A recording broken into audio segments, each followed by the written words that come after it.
કેવી રીતે વાત કરવી એના કોઈ ક્લાસ નથી હોતા, પણ તમે જે રીતે વાત કરો એના પરથી તમારો ક્લાસ નક્કી થાય છે. જ્યારે તમારી સ્માઇલના માલિક તમે ખુદ બની જશો, પછી કોઈ તમને રડાવી નહીં શકે. જેમનું દિલ સાચું હોય ને સાહેબ, એમની કિસ્મત એકવાર જરૂર ચમકે છે.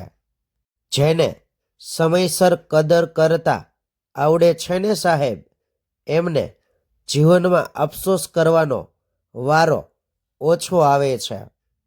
જે વ્યક્તિ તમને તમારી ખામીઓ સાથે અપનાવે છે, એ જ તમારા જીવનમાં સાચા પ્રેમની કમી પૂરી કરી શકે છે.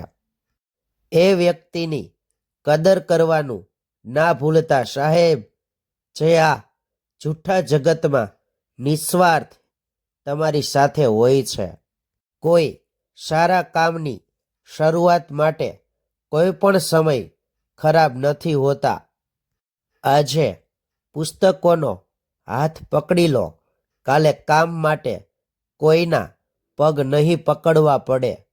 જીવનમાં જ્યાં સુધી ખરાબ માણસનો અનુભવ ના થાય, ત્યાં સુધી સારા માણસની કદર થતી નથી. તૂટવાનો અર્થ કાયમ ખતમ થઈ જવું નથી હોતો સાહેબ. ક્યારેક તૂટવાથી જિંદગીની નવી શરૂઆત પણ થાય છે. ગમ્યું હોય ને તો શેર કરજો.